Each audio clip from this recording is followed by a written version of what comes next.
사이버 폭력, 사이버 언어 폭력. 그보다 더 큰 문제가 있어요. 야, 이거는 좀 여기서 더 나아가면 범죄 행위에 해당되니까 네. 절대 그러면 안 되는 맞습니다.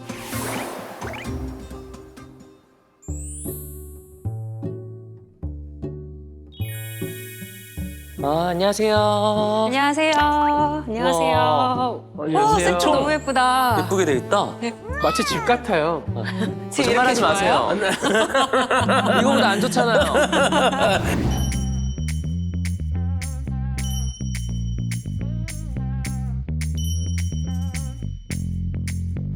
사실 저희 셋한테는 올해 엄청나게 큰일이 하나 있었죠. 디지털 윤리 홍보대사로 저희가 임명이 됐습니다. 와, 다들 그 역할을 잘 수행하고 계신가요? 저는 잘 수행하고 있는 것 같고. 진짜요? 그러니까 약간 반장이 된 느낌으로 주위에 뭐 어떤 친구들한테 네. 좀 얘기를 좀 많이 하고 라디오 중간에 오. 안녕하세요. 저 윤리홍보대사 조나단입니다. 이렇게 막 할 때 친구들 와. 딸기하고 아, 그런 그러니까요. 모습이 좀 제가 뿌듯하면서도 네. 좀 더 내가 더 잘해야겠다는 생각이 듭니다. 맞아요. 최희님은 제가 그 인별그램에서 봤는데 네. 이 홍보대사 된 거 자랑스러워 하시더라고요. 자랑을 좀 많이 했어. 아니, 도티님하고 또 얼마 네. 전에 초등학교 친구들 대상으로 우리 디지털 윤리에 대해서 저희 또 강의도 하고 토크 콘서트도 하고 맞아요. 왜 저를 안 불렀어요? 무서워할까 봐요. 찍었잖아요, 광고. 사실상 뭐 저희의 메인 얼굴이라고 볼 수 있죠. 그쵸? 아, 네. 그쵸. 두고 볼 거예요. 얼마나 디지털 윤리에 해박하게 잘 알고 있는지. 이미 다 임명이 돼 있습니다. 그래요? 네. 아무튼 오늘 저희가 이렇게 셋이 한 자리에 모인 이유가 또 있습니다. 요즘 디지털 윤리와 관련된 사건 사고가 굉장히 많습니다. 맞아, 너무 많아요. 네, 스마트폰, 인터넷을 사용하는 것이 일상화됐잖아요. 안 하는 사람이 사실 어디 있겠어요. 맞아요. 사실 이러한 사건들은 언제 어디서나 또 누구에게나 일어날 수 있다라는 게 굉장히 무서운 점인데 맞아요. 알고 계셨나요? 그런 게 우리 주위에도 많다는 뜻이잖아요. 그쵸. 저는 실제로 느끼고도 있어요. 아마 우리 조나단님도 경험이 있으실 거예요. 맞아요. 크리에이터 활동하면서는 사실 다들 느껴봤을 거예요. 바로 이런 부작용 중 하나가 사이버 폭력인데요. 나단 씨, 사이버 폭력이 어떤 의미일까요, 박사님? 이런 거는 절대 아니에요. 그러니까 아하. 핸드폰을 들고 내가 누굴 때린다. 이런 거는 아니에요. 그건 그냥 폭력. 이건 그냥 폭력이고 네. 사이버 공간에서 언어, 문자, 영상 등을 통해서 다른 사람에게 피해를 주거나 또는 불안감, 불쾌감을 주는 행위를 말합니다. 야, 오. 생각보다 우리 가까이에 존재하고 있고요. 점점 그 모양이 세분화되고 있다라고 네. 합니다. 아무래도 시간적, 공간적 제한이 없고 전파성이 큰 인터넷 공간이다 보니까 파급력 또한 굉장히 크다라고 볼 수 있고요. 또 게다가 은밀하고 발견하기 어렵다는 특징이 또 있어요. 신속한 대응은 어려운 반면에 후유증을 동반하는 경우가 또 많다고 해요. 그리고 또 재발 가능성이 굉장히 높아서 주의를 많이 요구한다고 합니다. 더 무서운 게 뭔지 아세요? 더 무서운 거요? 더 무서운 거? 어? 성인들의 사이버 폭력 경험률이 매년 증가하고 있다는 거예요. 성인 10명 중 1.5명이 사이버 폭력을 경험한 적이 있다고 합니다. 네. 성인들도 다양한 유형의 사이버 폭력에 노출이 되고 있더라고요. 네. 하지만 사이버 폭력 예방 교육을 경험한 성인은 단 9.6%밖에 없었고 사이버 폭력에도 법적 처벌이 가능하다는 걸 알고 있는 성인도 21.1%밖에 없었어요. 그럼 청소년뿐만 아니라 일반 성인들에게도 사이버 폭력 문제가 심각하다는 뜻이잖아요. 맞습니다. 10명 중 8명은 이 사실을 모르고 있다는 얘기죠. 네. 그만큼 성인들을 위한 그 사이버 폭력 예방 교육도 중요하다는 것 같아요. 맞아요. 맞아요. 엄청 중요하죠. 네. 그래서 오늘 저희와 함께할 이 영상이 바로 성인 맞춤이라는 거 기억해 주시면 좋을 것 같아요. 꼬리에 꼬리를 무는 디지털 윤리 시작해 볼까요? 자, 여러분들 혹시 이거 들어보신 적 있으신가요? 뭐요? 싱싱한 수박이 왔어요. 달고 맛있는 싱싱한 수박. 냉장고. 맞아. 이런 소리를 들으면은 뭔가 정겨운 느낌도 드는데 누군가에게는 떠올리기조차 싫은 그런 소리일 수도 있다고 합니다. 왜요? 네, 지금부터 제가 들려드릴 이야기는 이 소리와 관련이 좀 있거든요. 이 소리를 잘 기억해 주세요. 어떤 얘기일지 진짜 궁금한데요. 오, 그러니까요. 여러분들 안녕하세요. 여러분들 샌디입니다. 반갑습니다. 제 시간에 맞춰서 다 찾아가지고 계시네요. 역시 제 방송 시간 알림 설정 잊지 않으셨죠? 유명 크리에이터 샌디라는 분이 있었어요. 샌디는 평소에 구독자들과 일상 이야기를 많이 하는 그런 크리에이터였는데요. 연애 상담 같은 것도 많이 하곤 했대요. 재밌겠다. 샌디가 모태솔로인데 상담도 했네요. 원래 그런 거예요. 모태솔로들이 연애 상담을 기가 막히게 아. 책으로 많이 배웠거든요. 그쵸, 그쵸. 글로 많이 배워서. 네. 그러던 어느 날, 근데 내가 모쏠이라 상담을 해줄 수가 없겠구나. 제가 어제 그렇게 해서 지금 그렇게 복수하시는 거예요? 남자 모쏠이야? 뭔 소리예요? 모태솔로 아시잖아요. 근데 이제 누군가가 채팅으로 남자 목소리 들리는 것 같은데? 이렇게 하나 남긴 거예요. 남자 목소리? 네. 모태솔로인데 남자 형제랑 같이 사는 건 그렇죠. 아니에요? 혼자 살고 있었고 혼자. 샌디는 집에 실제로도 혼자 있었어요. 네. 영화 친구 아니에요? 있다고요. 여기 지금 다 그 모습이 뭔가 재밌잖아요. 내가 놀리는 게 먹히는 것 같고. 네. 언니 지금 남자 집에 숨겨둔 거 아니에요? 모태솔로인 거 거짓말이죠? 막 이런 식으로 놀렸구나. 여기 지금 방 안에 남자가 막 튀어나온다. 당황하고 하니까 그 모습이 되게 재밌어서 구독자들이 계속 샌디를 놀렸고 소리에 집중하던 샌디는 결국 그 정체를 알아내게 됩니다. 뭐였어요, 좀? 네. 이 소리가 들어오다 보니까 시청자들도 오해하게 됐고 이런 상황들이 벌어졌던 거죠. 근데 이제 목소리의 정체를 알고 나니까 뭐 재밌어 하면서 방송이 또 무난하게 끝이 났어요. 네. 그런데 이게 사건의 발단이 되었던 거죠. 발단이요? 아니 왜요? 네. 그냥 잘 마무리됐잖아요. 마무리. 밖에서 나온 소리고. 근데 모두가 그렇지는 않았습니다. 몇몇 사람들이 점점 야, 샌디 남자친구 없다는 거 거짓말 아니야? 이렇게 오해를 하기 시작한 거죠.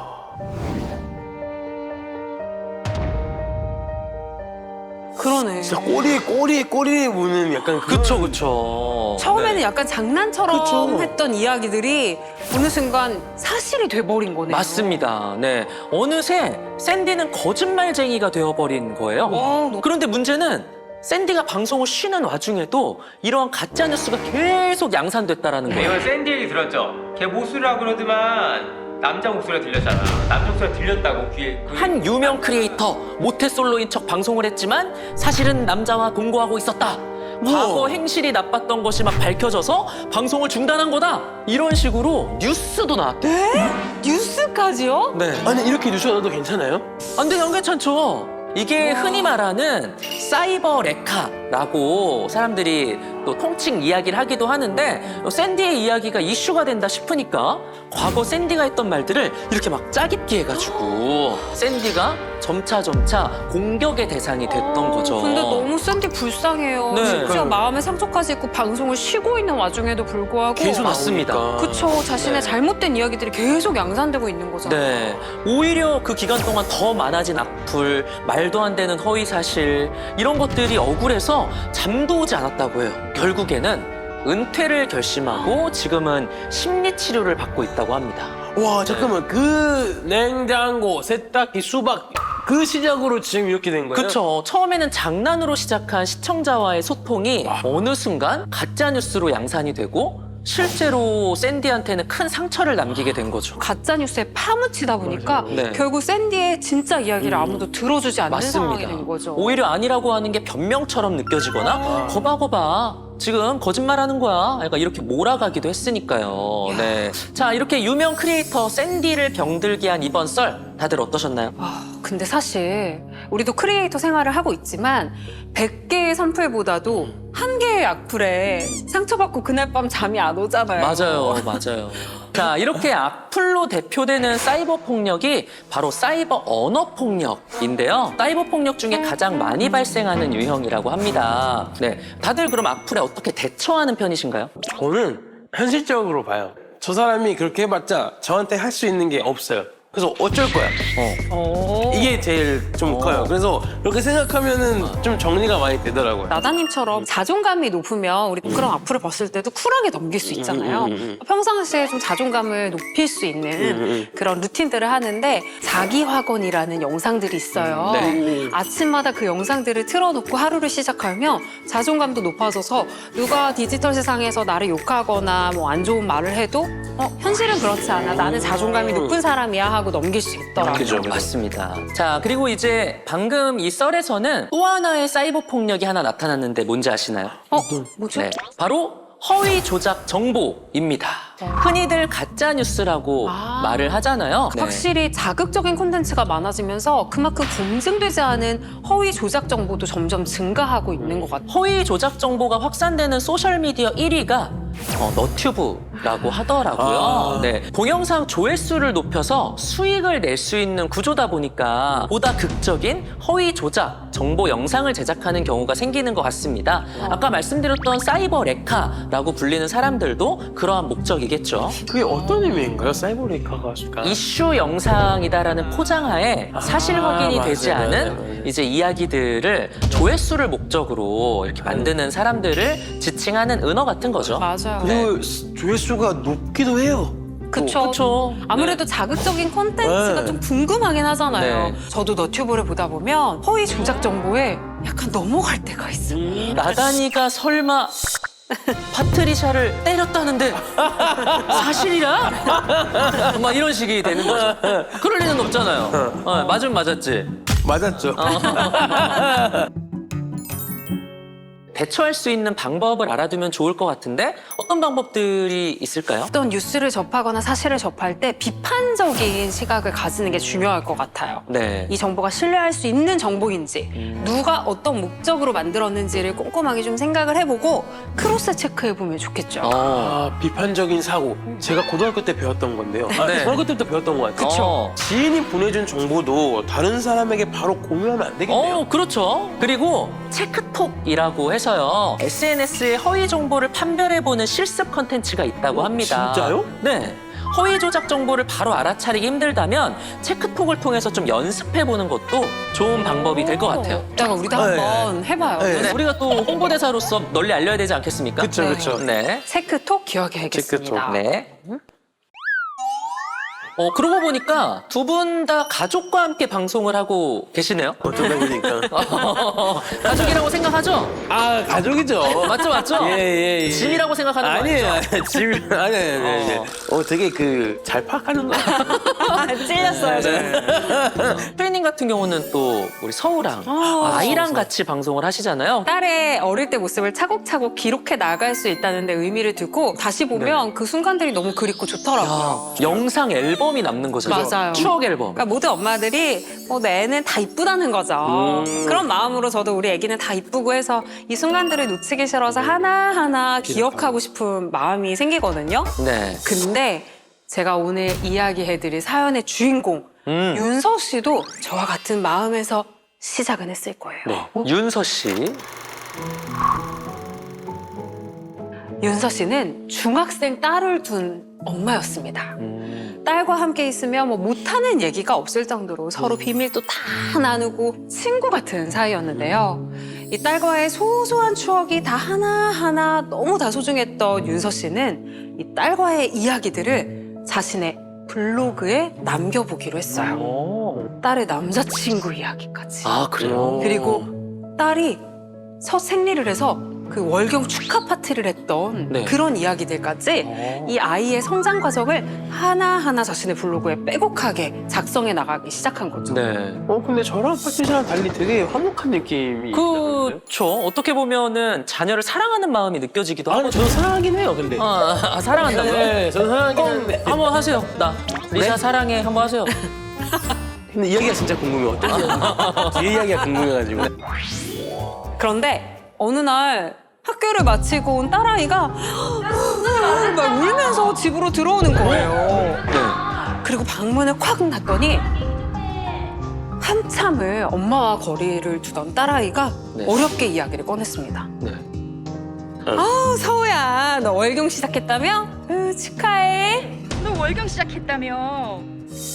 세상에. 라고 이야기를 했다는 거예요. 그리고 곧 깨달았어요. 그 친구 엄마가 내 블로그를 봤구나. 그 이야기를 들은 딸은 네. 윤서 씨에게 왜 자기한테 말도 없이 자기 얘기를 쓰냐며 노발대발 화를 내기 시작했죠. 그쵸, 화날 만하죠. 네. 윤서 씨는 딸을 사랑하는 마음에서 시작한 그냥 일기라고만 생각을 했는데 화가 난 딸의 모습에 본인도 상처를 받고 마음이 아팠다고 해요.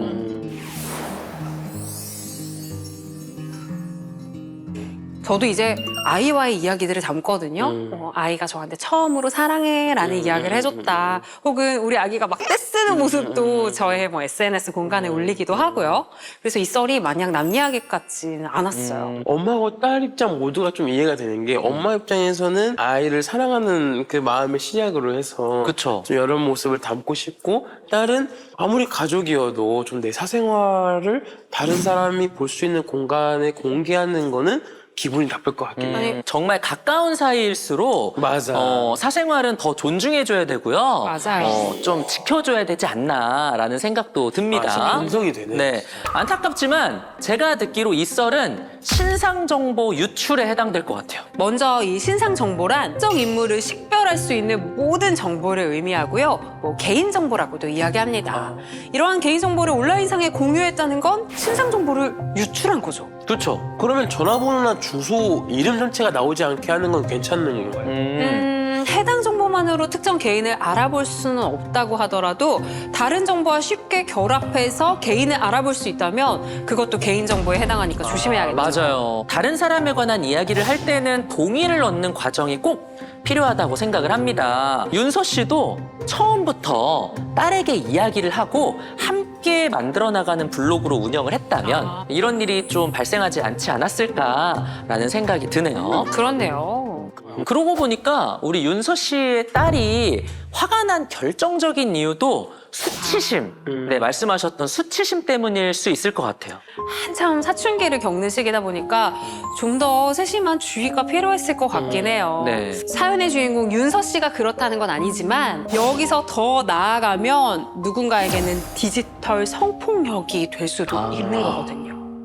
그 디지털 성폭력은 네. 뭐 야한 동영상이나 사진 같은 거를 퍼뜨리는 거 아닌가요? 당연히 포함되는 거고요.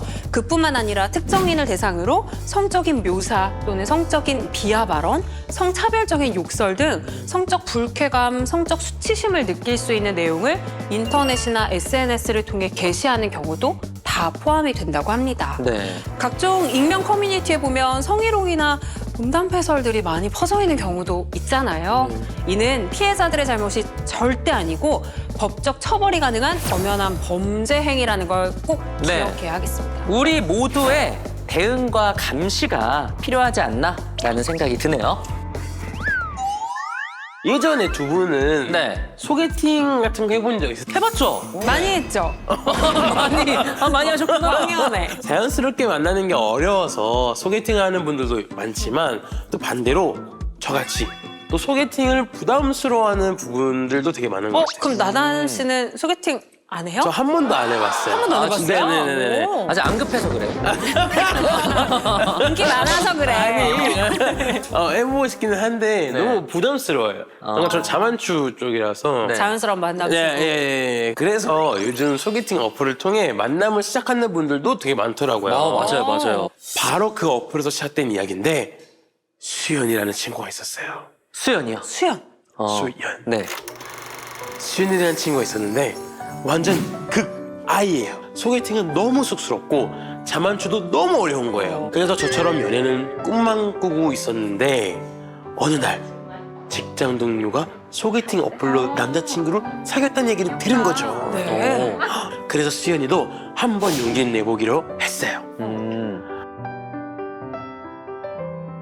같은 동네에 살던 민수 씨와의 채팅이 시작됐습니다. 민수 설레, 씨. 설레. 네, 바로 이어진 거죠. 네. 수연이와 민수 씨. 오, 잘 네. 어울릴 것 같은데요? 민수 씨와 점점 더 많은 이야기를 나누게 됐는데 그러던 중에 재밌고 편하던 민수 씨가 순간 불편하게 느껴지기 시작하는 일이 발생해요. 왜요? 어느 날부터 연락이 계속 너무너무 많이 오는 거예요. 좀 집착했구나. 조금 어느 정도의 네. 거리도 있어야 시간이 되는데 필요한데. 잠깐 사이에 자리를 비워도 네. 톡이 엄청 쌓여 있는 거예요. 민수 씨가 계속 그러니까 수연이는 점점 무섭다는 생각이 들었어요. 참다 못한 수연이는 결국 민수 씨에게 부담스럽다고 솔직하게 얘기를 한 거예요. 잘했네요. 이런 거는 조금 알려줘야 돼요. 맞아요. 상대방은 모를 수가 있으니까요. 그랬더니 민수 씨도 미안하다고 바로 사과했어요. 오, 진짜요? 나도 나쁘지 내가 않은데? 지촉한 것 같아. 네. 나도 미안해. 수연. 그럼 뭐 잘 마무리된 거 아닌가요? 그런데 진짜 문제는 그 다음부터였어요. 또 있어요, 문제가? 어느 날 수연이에게 고등학교 동창 친구의 연락이 왔어요. 오. 그런데 그 친구가 심상치 않은 목소리로 하는 말이 너 민수라는 사람 알아? 뭐야, 그 친구가 민수를 어떻게 알아? 그러니까요. 저 소름 돋는데? 그래서 수연이가 깜짝 놀란 거죠. 네. 근데 알고 보니까 민수 씨가 어떻게 알았는지 수연이 고등학교 동창 친구들을 모은 단톡방을 만들고는 수연이 사진이랑 이름을 보여주면서 어디 가면 만날 수 있는지, 회사가 어디인지 이런 걸 물어봤다는 거예요. 야, 이거는 이건 스토킹이에요. 과한데? 생각해보니까 수연이가 민수 씨랑 이런저런 얘기할 때 같은 동네다 보니 다녔던 학교를 이야기를 했었는데 그걸 민수 씨가 기억하고 있었던 거예요. 막 SNS나 이런데 또 졸업학교 정보 같은 게 나오기도 하잖아요. 그러니까 이제 그런 것들을 활용했나 보다. 그러다 보니까 이러다가 집도 알아내지 않을까 걱정과 두려움의 수연이는 며칠째 친구 집에서 지내고 있다고 하는데 이런 상황은 엄연히 사이버 스토킹에 해당하는 거 아닐까요? 그쵸. 네. 이거는 분명히 사이버 스토킹이 맞는 것 같아요. 네. 왜냐하면 내가 거절 의사를 분명하게 밝혔잖아요. 그럼에도 불구하고 이렇게까지 한다는 건 처벌을 받아야 하는 대상이 아닌가 싶어요. 진짜 무서운 것 맞습니다. 네.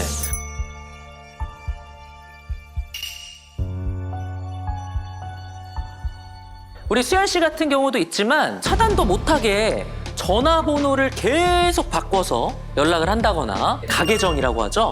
그런 계정들을 여러 개 만들어가지고 계속 본인인 거를 어필하면서 막 댓글 남기고 DM 보내고 이러는 경우도 있고요. 심지어는 위치 추적이 가능한 그런 소셜 앱을 악용하는 경우도 있다고 해요. 너무 무서워요. 2021년 사이버 폭력 실태 조사 결과에 따르면 성인 중 사이버 스토킹을 경험한 비율이 무려 5.6%나 된다고 합니다. 꽤나 높네. 이 사이버 스토킹은 피해를 거의 매일 경험했다는 비율이 가장 높았어요. 매일. 트라우마가 진짜 심할 것 같아요. 상상도 하기 싫네요. 맞아요. 그 또 사이버 스토킹은 온라인에서만 그치는 게 아니라 이게 더 발전해서 실제로 찾아가는 경우도 있다라는 게 또 문제죠. 그보다 더 큰 문제가 있어요. 더 큰 문제. 가해자 중에서 이것이 범죄라고 생각하지 못하는 사람들이 꽤 많다는 거예요. 그냥 나는 단순히 좋아해서 그런 거야. 네. 라고 포장을 해버리는 거죠. 그들은 호감이 있어서 그랬다고 할 수 있겠지만 상대가 원치 않으면 그거는 범죄 행위에 해당되니까 네. 사이버 스토킹은 정보통신망 이용 범죄에 해당이 되는데요. 이런 사이버 스토킹에 그렇다면 우리는 어떻게 대처하면 좋을까요? 일단 가해자 입장에서는 너무 자신의 마음만 앞세우기보다는 상대방의 의사는 어떤지 귀 기울이고 배려하는 마음이 좀 필요할 것 같아요. 그리고 네. 아니라는 의사를 정했으면 포기할 줄도 알아야 되고요. 그렇죠. 그리고 사이버 스토킹을 겪고 힘들어하신 분들은 경찰청의 사이버 범죄 신고 시스템을 활용하는 방법도 있어요. 사이버 스토킹에 대한 처벌 또한 점점 더 강력해지고 있다고 하는데요. 법적 조치뿐만 아니라 올바른 디지털 윤리의식을 길러서 이러한 범죄가 정말 하루빨리 사라져서 모두가 마음 편하게 디지털 세상에서 안전하게 뛰어놀았으면 좋겠어요. 맞아요. 좀 네. 안전했으면 좋겠어요. 맞습니다. 자, 오늘 디지털 윤리 그리고 이제 사이버 폭력에 대한 썰들을 나눠봤습니다. 네네. 두 분 오늘 함께한 소감 어떠실까요? 디지털 윤리 홍보대사로서 그쵸. 활동하다가 지금 약간 어떤 느낌이 좀 갱신하러 온 느낌이에요. 아, 정보 요원들도 네. 몇 달에 한 번씩 와서 교육을 또 받아요. 교육을 받고 또 무장하고 또 나아가거든요. 네. 오늘 와서 좀 충분히 무장하고 간 느낌이어서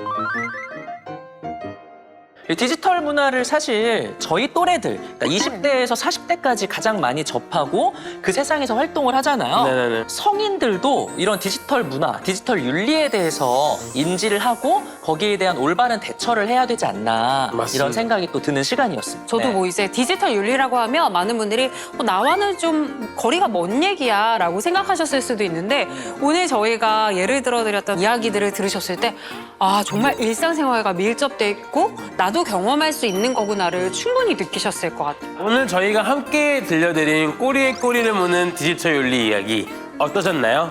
네, 디지털 윤리에 대해서 더 자세한 내용이 궁금하신 분들은 아름다운 디지털 세상 홈페이지에서도 확인하실 수 있습니다. 성인들을 대상으로 하는 다양한 교육 영상과 자료들을 제공하고 있다고 하니까요. 많은 관심 부탁드립니다. 네, 아쉽지만 저희가 준비한 꼬리에 꼬리를 무는 디지털 윤리 이야기는 여기서 마무리하도록 하겠습니다. 올바른 디지털 윤리를 널리 퍼뜨릴 것을 약속드리면서 여기서 인사드릴게요. 여러분 모두 안녕히 계세요. 안녕히 계세요. 안녕히 계세요.